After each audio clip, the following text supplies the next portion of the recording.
하나님 말씀은 고린도후서 1장 1절에서 11절까지입니다. 고린도후서 1장 1절에서 11절까지. 제가 1절, 여러분이 2절 교독합니다.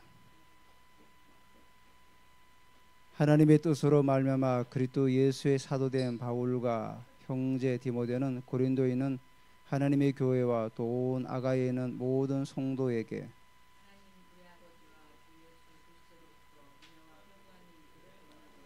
찬송하리로다. 그는 우리 주 예수 그리스도의 하나님이시오 자비의 아버지시오 모든 위로의 하나님이시며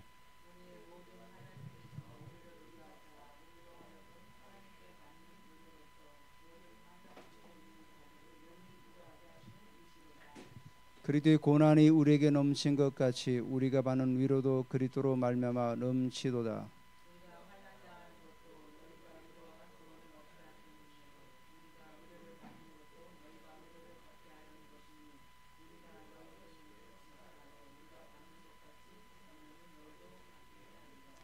너희를 위한 우리의 소망의 경고함은 너희가 고난에 참여하는 자된 같이 위로에도 그러할 줄 알미라.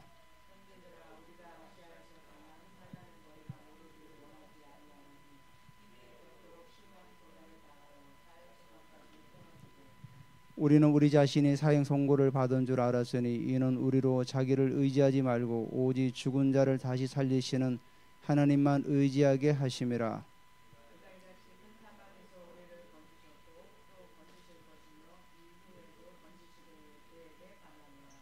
너희도 우리를 위하여 간구함으로 도우라. 이는 우리가 많은 사람의 기도로 얻는 은사로 말미암아 많은 사람이 우리를 위하여 감사하게 하려 함이라. 아멘. 네, 감사합니다. 네, 오늘 제목은 고난과 위로라는 제목을 가지고 우리가 같이 한번 말씀을 나누려고 합니다.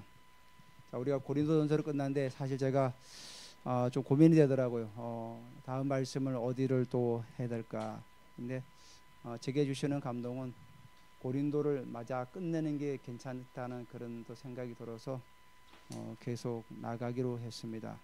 자, 고린도후서는 고린도전서가 쓰여진 후고 한 6개월 후에 쓰여진 이게 고린도후서입니다.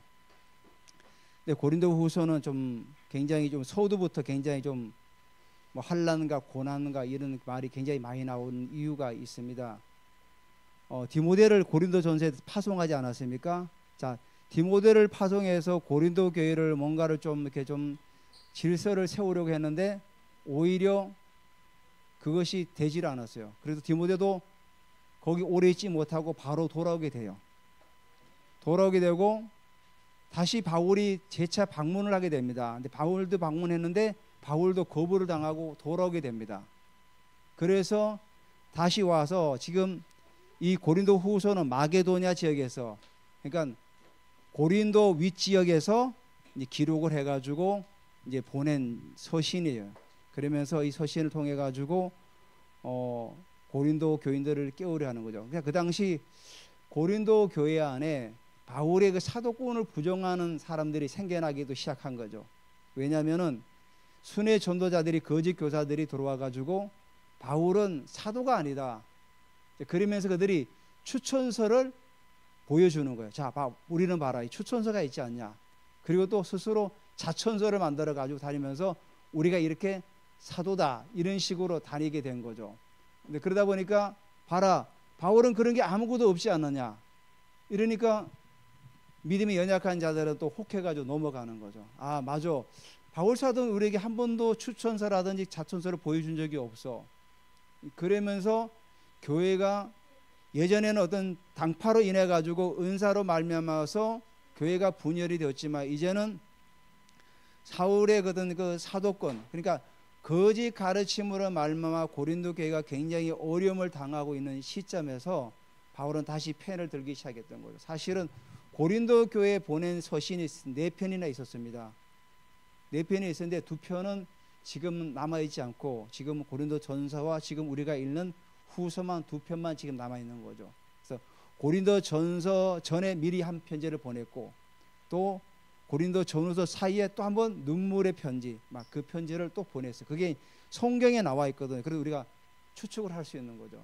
그래서 고린도후서는 바울의 사도권과 거짓 교사들이 이제 그 교회에 들어와가지고 어지럽히는 상황 속에서 바울은 그들에게 정말로 하나님의 뜻으로 말미암아서 고린도 교회가 세워지고 우리가 사도로 세워져서 너희들에게 복음을 전했다는 그 부분을 굉장히 강조하고 있습니다. 그래서 오늘 제목이 고난과 위로지만은 우리가 살아가면서 때로는 고난을 겪을 때도 있고 때로는 주님의 그 위로하심으로 말미암아 우리가 힘을 얻는 그런 경우도 있지 않습니까?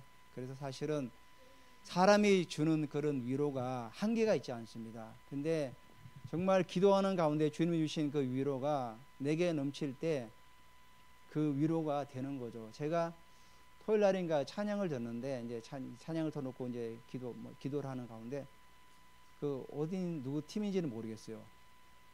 그 한 자매가 찬양을 하는 가운데 막 복받쳐오는 그 울음을 통해 가지고 감정을 주체할 수 없으니까 계속 막 그 손을 들고 그냥 찬양을 하더라고요. 그 찬양을 보면서 저도 은혜되지만은 그 자매 가운데서 하나님 주신 그 은혜가 너무나 크기 때문에 그렇게 표현하는구나. 그럼 저도 은혜 받으면서도 기도했는데, 자 오늘 첫 번째 사도적인 축복을 이제 우리가 바울이 하는데 첫 번째 1절에 보니까 하나님의 뜻으로 말미암아 그리스도 예수의 사도된 바울과 형제 디모데는, 자 소디에 뭐라고 하죠?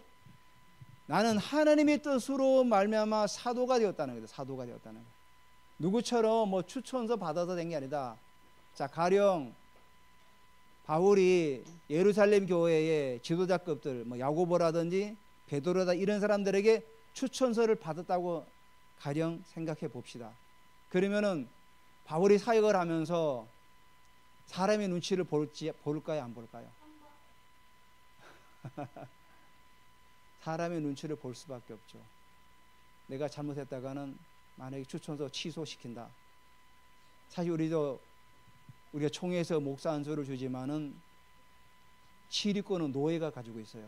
목사들의 치리권은. 그래서 우리가 총회에 다 목사들이 소속되어 있지만은 각 교회 목사들의 그 관리는 누가 하냐면 노예에서 하는 거죠.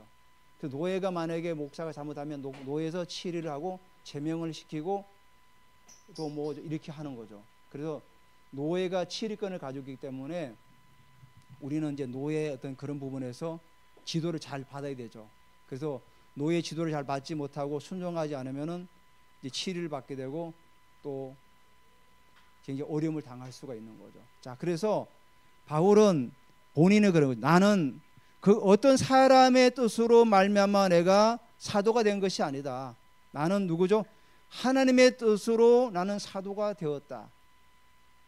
자, 우리가 처음에 전도 받을 때 누굴 통해서 교회로 오는 경우가 있지 않습니까? 누굴 전도를 통해서. 하지만은 그럴지라도 우리를 세우시는 분은 누구죠?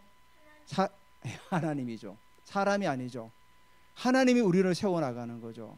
그래서 다른 친구가 나를 전도해서 교회로 데려왔지만은 그 친구가 나를 세워나가는 것이 아니라 하나님이 나를 세워나가고 나는 하나님 앞에 서면 되는 거죠. 그 사람 눈치를 보고 내가 그 사람 앞에 잘 보이려고 할 필요는 없는 거죠. 물론 우리가 그분이 전도해 줬기 때문에 내가 감사하는 마음을 가지고 살아갈 수 있을지는 몰라도 내가 하나님 앞에 서는 게 너무 중요한 거죠. 바로 그거죠. 바울은 나는 하나님의 뜻으로 말미암아 사도가 되었다 이렇게 말씀하고 있어요. 그러면서 사도된 바울과 형제 디모데, 자 바울과 디모데를 어떻게 했죠? 동급으로 놨어요. 자 고린도전서에 디모데를 파송하면서 바울이 어떤 부탁을 했죠? 잘 좀 대해주라. 그가 두렵고 어떤 떨림으로 사역하지 않도록 너희들이 좀 잘 보살펴주라. 그도 나와 함께 주의 일을 행하는 자다 이렇게 표현을 하면서 디모데를 굉장히 좀 많이 좀 도닥거리면서 또 고린도 교인들에게 디모데를 좀 잘 봐달라고 이렇게 하면서 보내지 않았습니까? 근데 디모데 전후서에 보면은 바울이 디모데를 어떻게 표현하죠? 믿음의 아들 디모데 이렇게 하죠. 근데 고린도 후서에서는 뭐라고 하죠? 바울과 형제 디모데는, 이건 뭐죠? 동급으로. 지금 디모데는 물론 내가 믿음의 아들이지만은 디모데라는 사람은 나와 함께 동역하는 사역자다. 그래서 형제라고 표현하죠. 언젠가는 믿음의 아들이라고 하지만 여기서는 형제라고 표현하는 거죠. 그만큼 지금 다시금 어쩌면은 디모데를 파송할 수도 있을 그런 부분도 있고 하기 때문에 디모데를 바울과 같은 동급으로 형제 디모데는 이렇게 말하는 거죠. 그래서 고린도에 있는 하나님의 교회와 온 아가야에 있는 모든 성도에게, 자, 고린도 지역에 있는 그 교회도 물론 말하지만은 고린도가 어디 지역이 있죠? 그때 지도 볼 때 아가야 지역이 있죠. 예성이 그 한번 지도 보여줄 수 있나요? 예, 아가야, 고린도 밑에가 아가야 지역이죠. 그래서 아가야의 수도가 본래 고린도입니다. 그래서 고린도와 그 아가야 지역에 있는 흩어져 있는 교회들을 이게 회람 형식으로 편지를 보낸 거죠. 제가 여러분에게 말씀드렸듯이 교회가 어떤 한 건물에 거주하면서 다 모이는 것이 아니라 각 가정별로 모여서 사역을 하게 됐던 거죠. 제가 어저께 왕의 사역 때문에 이제 대전 내려갔는데 이제 그 교회가 경매를 받았는데 유국의 경매를 받았대요. 근데 물론 대전이니까 아무래도 서울보다는 좀 이 공시가라 이런 게 좀 내려갈 건데 평수가 200평이에요. 200평을 유국에 받았대요. 와, 그래서 좀 부럽기는 부럽더라고요. 보니까 뭐 엄청 커요. 거기가 요양병원 했던 자리인데 거기를 이제 낙찰 받았는데 너무 좋더라고요. 아, 그래서 이게 좀 인테리어 하면은 인테리어 뭐 반만 해도 괜찮아요. 각마다 막 이 병실이 있으니까 그 부서실을 이렇게 만들면 되니까 너무 좋더라고요. 아, 그래서 저희도 이제 나중에 기도하면서 또 그런 부분도 한번 좀 기도하는 가운데 보면 좋을 것 같아요. 자, 이렇게 아가야에 있는 모든 성도에게 이제 고린도 후서를 이제 보내게 되어죠. 자, 그러면서 바울은 2절에 하나님 우리 아버지와 주 예수 그리스도로부터 은혜와 평강이 있기를 원하노라. 그러니까 고린도 교인들에게 하나님 아버지와 주 예수 그리스도로부터 오는 은혜와 평강이 있기를 원한다. 우리가 살아가면서 정말 하나님 주시는 그 은혜와 평강이 우리 삶 가운데 날마다 있어죠. 은혜가 뭡니까? 카리스죠. 또 평강은 히브리 말로 샬롬이죠. 그러니까 그 은혜와 샬롬에 우리 삶 가운데 늘 있어야 되죠. 예배 전에 잠깐 집사님께서 말씀을 하셨는데 그 차가 쌩 지나가는 바람에 우리가 정말로 몇 초 사이에 정말 그 어떤 위험의 고비를 넘겼다는데 그 하나님의 은혜죠. 그것도. 자, 우리가 매 순간 이렇게 하나님의 은혜와 하나님의 그 샬롬이 있지 않고는 너무 힘든 거죠. 모든 환경 가운데서. 여러분, 이 세상이 얼마나 험합니까? 요즘 한참 떠드는 뭐 그 사기 사건, 그 펜싱 선수와 그 사기 사건도 나도 그렇게 안 당할 보장이 있습니까? 그렇게 막 소몰 공세하고 하면은 다 넘어가죠. 그래서 우리가 분별이 필요한 겁니다. 살아가면서 정말 분별이 필요한 거죠. 그래서 우리가 그런 호의를 하든지 그런 친절을 베풀 때는 물론 친절을 베푸는 건 감사하지만은 그 호의를 베풀 때는 한 번쯤은 생각해봐야 되는 거죠. 그래서 우리가 신앙에는 항상 그런 영적인 분별력이 필요합니다. 분별력이 너무 중요한 거예요. 그래서 이 은혜와 평강이 바로 그 히브리서 아니죠. 민수기 6장 24절에 보면은 하나님께서 이스라엘 백성들에게 모세를 통해 주시는 복이 있어요. 여호와는 내게 복을 주시고 너를 지키기를 원하시며 여호와는 그 얼굴을 내게로 비추사 은혜 베푸시기를 원하시며 여호와는 그 얼굴을 내게로 향하여다 평강 주시기를 원하노라. 여기도 뭐죠? 은혜와 평강이 나오죠. 그러니까 얼굴을 비춰서 은혜를 비추기를 원하시고 얼굴을 향하여다 평강 주시기를 원하고. 그러니까 이스라엘 사람들은 하나님을 찾을 때 하나님의 얼굴을 구해요. 얼굴을 구한다는 게 뭐죠? 하나님의 얼굴을 구한다는 건 하나님을 찾는 거죠. 하나님을 원하는. 그만큼 우리가 보기를 원합니다. 여러분, 우리가 기도할 때도 예, 주님, 저는 주님을 보기를 원합니다. 저는 그렇게 기도해요. 제가 주님을 정말 직접 보기를 원합니다. 주님 제게 임재해 달라고. 그렇게 기도하는 분들 가운데 그 믿음의 그 선배들을 보면은 정말로 주님이 나타나셔가지고 보여주시고 함께 찬양도 하고 함께 춤도 추고 그런 경우도 있어요. 가끔 이스라엘의 어떤 분들은 정말 예수님을 거부하는 분들이 예수님이 직접 찾아오셔가지고 그분들과 함께 춤을 추고 찬양하면서 보여주시는 거죠. 그래서 그들이 하나님께로 돌아오고 주님께로 돌아오는 그런 일들이 있지 않습니까? 바로 우리 하나님께서는 은혜와 평강을 주시기를 원하시는 거죠. 항상 우리에게. 자, 그래서 3절에 우리가 찬송하는 거죠. 찬송하리로다. 그는 우리 주 예수 그리스도의 하나님이시요 자비의 아버지시요 모든 위로의 하나님이시며. 근데 여기 찬송하리로다 하면서 목적어가 없어요. 찬송하리다, 누구를 위하여 찬송한다, 누구를 위한다는 그 목적어가 없어요. 근데 히브리어에서 찬송한다는 이 의미가 바로 뭐죠? 하나님께만 하기 때문에 목적어가 생략된 거예요. 우리가 어떤 일을 하면 목적어가 필요하잖아요. 근데 이 찬송하리로다 이 용어는 하나님께만 사용되기 때문에 목적어가 필요치가 않아요. 그래서 찬송하리로다, 누굴 찬송하죠? 우리 주 예수 그리스도의 하나님, 또 자비의 아버지, 위로의 하나님. 자, 하나님은 어떤 하나님이죠? 예수 그리스도의 하나님이 되시기도 하며 우리에게 자비의 아버지가 되시는 거죠. 이 자비라는 의미가 히브리어로 라히밈이라 그래가지고 내장을 말해요. 내장. 우리 몸의 내장을 말해요. 내장이랑 자비랑 뭔 상관이 있습니까? 내장이 쓰릴 정도로 불쌍히 여긴다는 거예요. 그 자비라는 게 의미가. 그만큼 그 자비라는 용어가 굉장히 간절한 거죠. 그냥 우리가 어디 가난한 사람들이나 홈리스라든지 이런 사람들을 볼 때 그 베푸는 자비가 우리가 뭐 그냥 돈 몇 푼 줄 수도 있죠. 근데 이 히브리 이 자비, 이 하나님의 자비의 하나님이라는 의미가 내장이 쓰리면서까지도 주는 그런 자비. 그러니까 정말 마음을 다하는 거죠. 내가 마음을 다해서 주는 그런 어떤 자비를 말하는. 그래서 그 용어를 그렇게 쓴 거예요. 그리고 모든 위로의 하나님, 그러니까 우리를 위로하신 하나님. 그러니까 성령 하나님을 우리가 헬라어로 뭐라고 하죠? 파라클레이토스. 그게 뭡니까? 위로자. 우리를 위로하는 거죠. 그래서 우리가 성령 하나님께서 우리에게 임재할 때 어떻게 합니까? 우리가 따뜻하게 우리 마음을 만져주시고 할 때 우리가 위로를 받고, 때로는 기도하는 가운데 나도 모르게 눈물이 나고, 때로는 기쁨이 나고, 그게 뭐냐면 위로의 하나님이시니까 우리가 어떤 환경에 있을지라도 그 하나님은 우리를 위로하시고 우리에게도 자비를 베푸시고 그 내장이 쓰리면서까지도 우리를 사랑하시고 자비를 베풀어 주시는 그 하나님이라는 거죠. 자, 고린도 교인들에게 하나님이라는 그 소개를 이렇게 한 거예요. 자, 고린도 교인들에게 자, 하나님은 이런 하나님이다.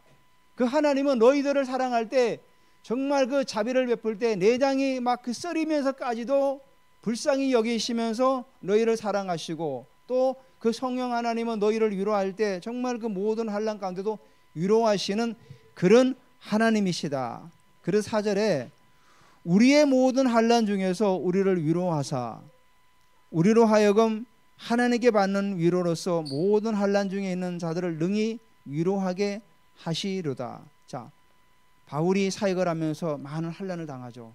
어려움도 당하고.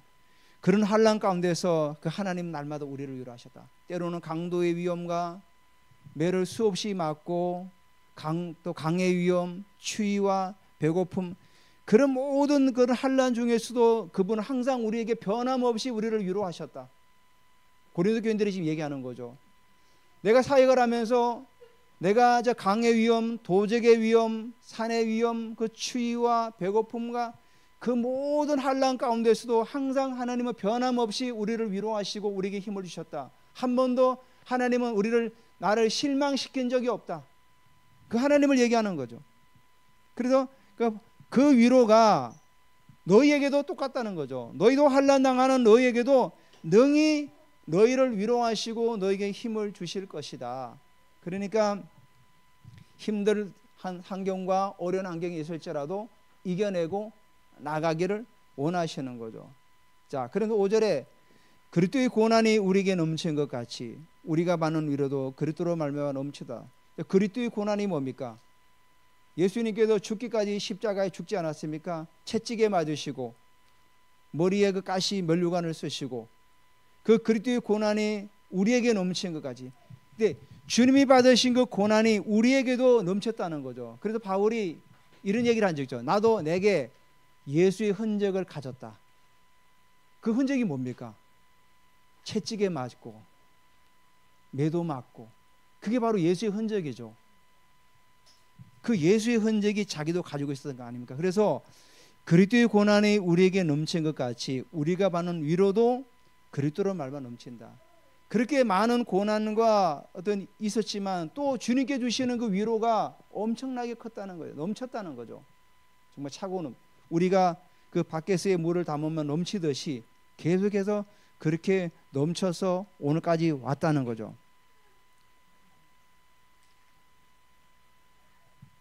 그래서 바울은 고린도후서 12장 10절에 내가 그리스도를 위하여 약한 것들과 능욕과 궁핍과 핍박과 고난을 기뻐한다. 여러분 기뻐할 수 있습니까?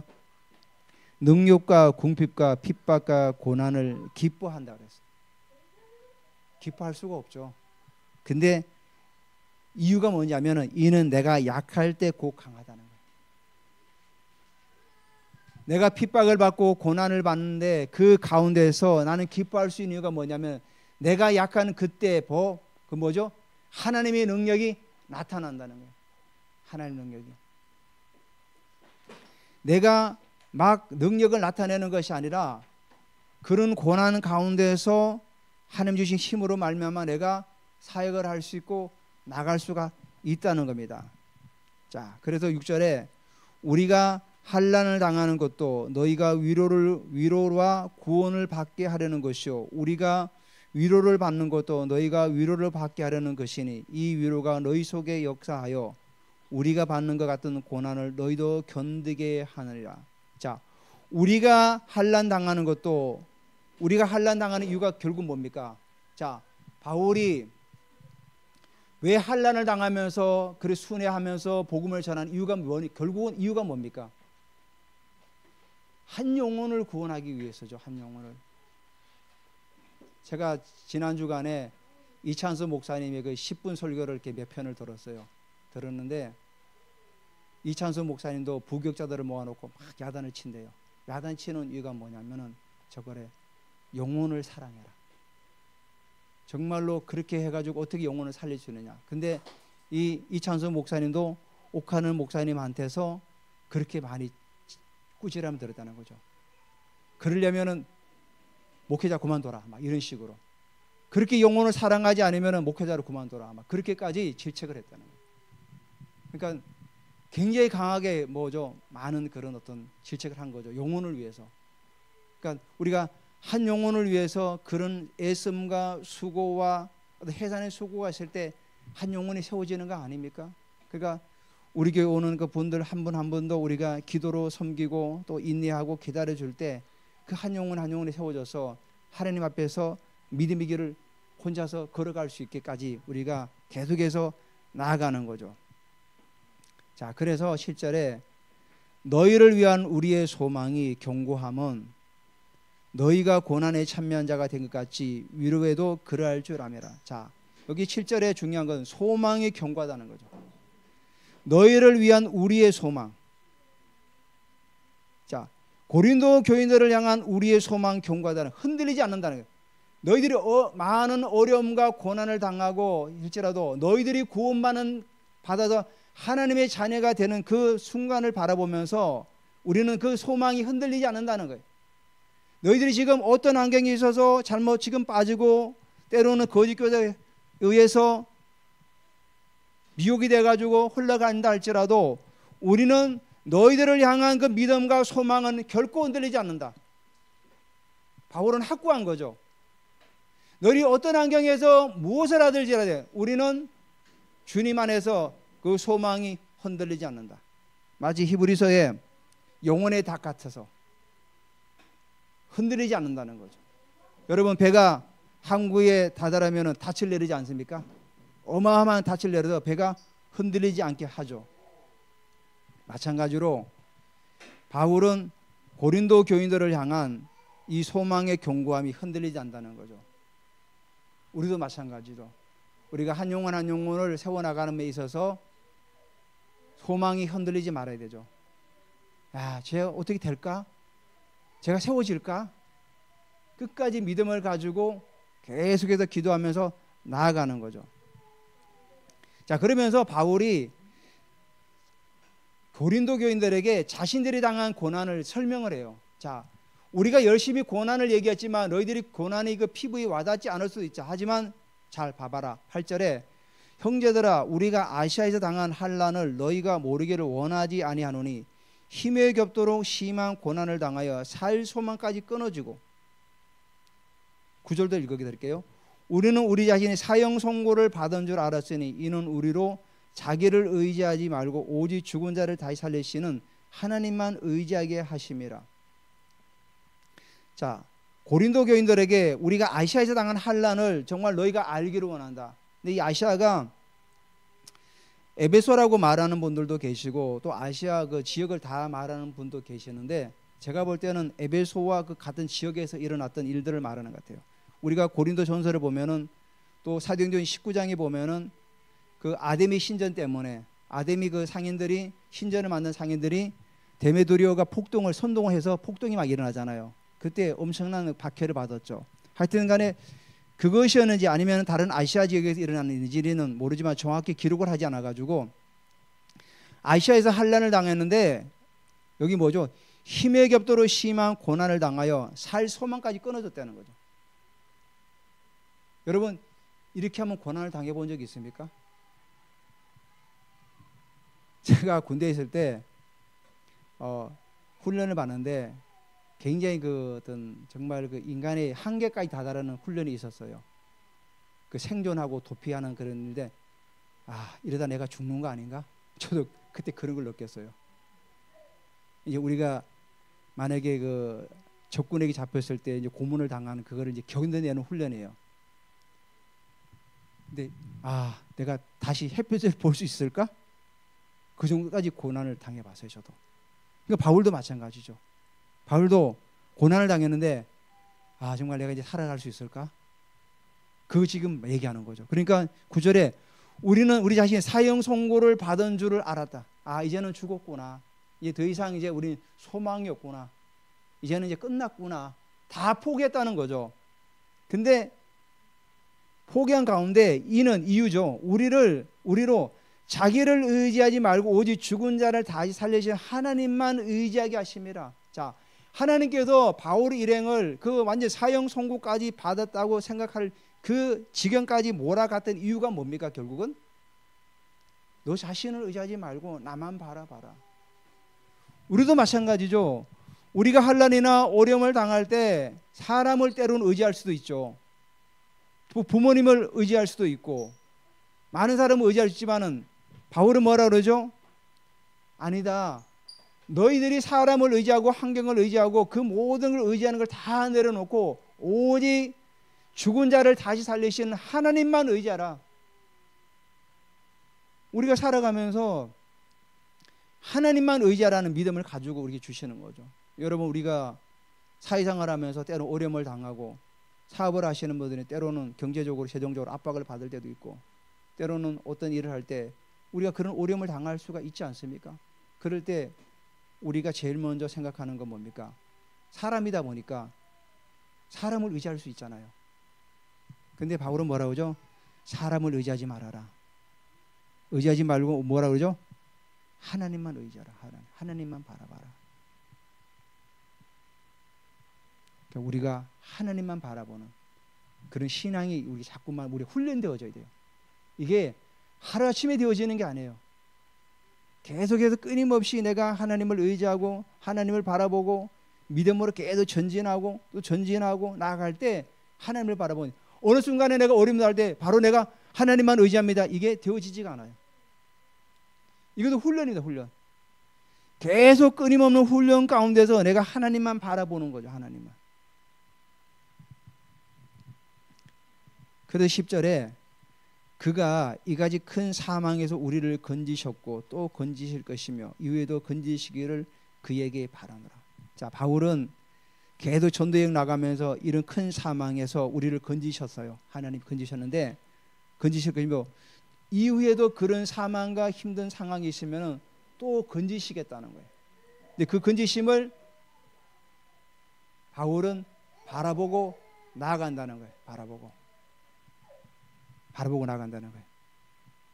그래서 11절에 너희도 우리를 위하여 간구함으로 도우라. 이는 우리가 많은 사람의 기도로 얻은 은사로 말미암아 많은 사람이 우리를 위하여 감사하게 하려 함이라. 자, 그러면서 11절에 그런 환난에서도 하나님께서 우리를 건지실 것이며 또 건지실 것도 우리는 바란다. 다만 너희들이 할 일이 있다. 그게 뭡니까? 중보기도. 여러분, 중보기도 하라는 거예요. 여러분, 우리가 믿지 않는 형제 자매들이 있지 않습니까?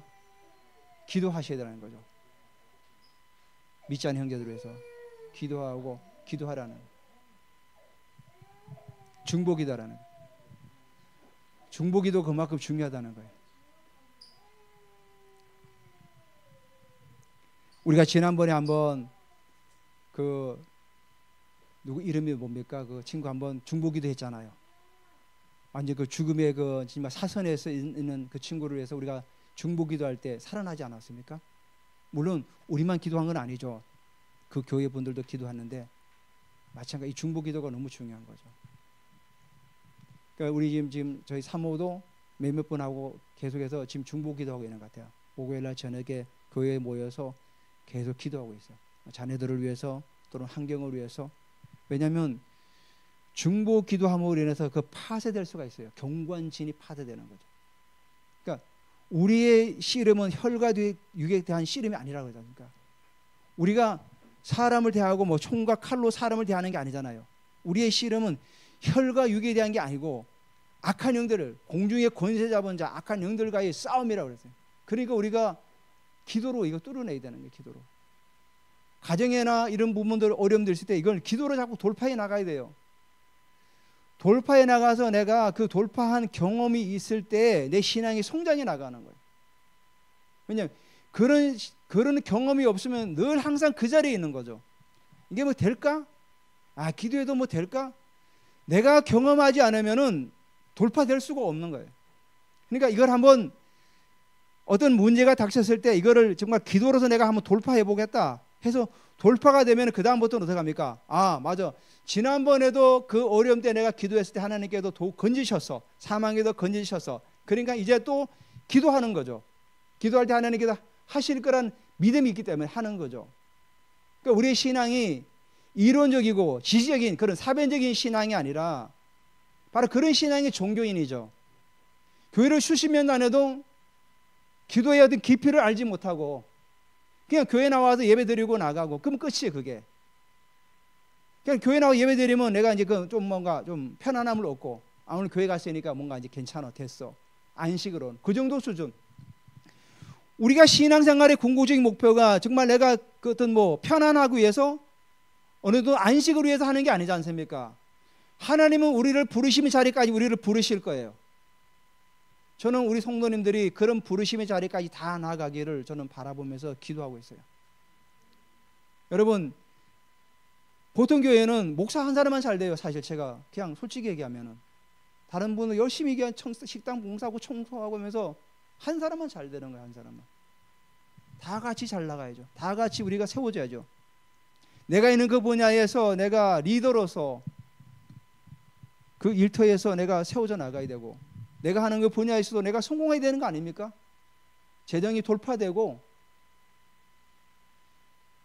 그러니까 재정이 돌파 안 되고 어떤 어려움이 있을 때 우리가 기도해야 되겠죠. 하나님 왜 우리가 이런 부분에서 돌파되지 못합니까? 그걸 기도로 가지고 계속 뚫어내야 되죠. 뚫어내야 되죠. 저에게도 계속 주시는 그런 예언의 메시지가 반드시 하나님 붙이실 거다. 인내하고 기다리고 계속해서 기도로 돌파해 나가라. 그러니까 기도하는 거죠. 그래서 우리가 신앙이 이 기도의 어떤 그 깊이를 한번 경험하지 못하면은 계속 어떤 지식적이고 이론적인 신앙에 머물 수밖에 없어요. 왜냐하면 내가 기도해가지고 받은 응답이 없기 때문에 다른 사람에게 기도하면 응답됩니다. 말은 하지만은 확신이 없는 거죠. 확신. 내가 확신을 가지고 얘기해야 그 사람이 듣지 않습니까? 기도하면 응답받습니다. 기도하면 하나님께서 해결하십니다. 이게 확신을 가지고 말씀을 들어야 아 맞아 기도하면 돼. 그리고 또 목사님이나 누가 보니까 기도하니까 해결되더라. 그럼 우리가 기도하는 거 아닙니까? 바울이 바로 그거예요. 11절에 마지막으로 기도하는 게 기도를 부탁하는 거예요. 너희도 우리를 위해 간구하라. 간구가 뭡니까? 중보기도를 말하는 거예요. 중보기도. 간구함으로 도우라. 도우라는 거죠. 중보기도로 도우라는 거죠. 사망의 음침한 꼴짜기를 걸어갈지라도 내가 해를 두려워하지 않은 것은 주께서 나와 함께 하심이라. 주께서 함께 하시는 결국 뭡니까? 하나님께서 뒤에 배후에서 중보기도자가 있으니까 살아갈 수가 있는 거죠. 여러분, 다윗의 아들람 굴의 그 용사들, 제가 말씀드리잖아요. 정말 그들이 처음에 얼마나 초라한 사람들입니까? 빚진 자, 가난한 자, 헐벗은 자, 이런 자들이 모여가지고 나중에 어떻게 됐습니까?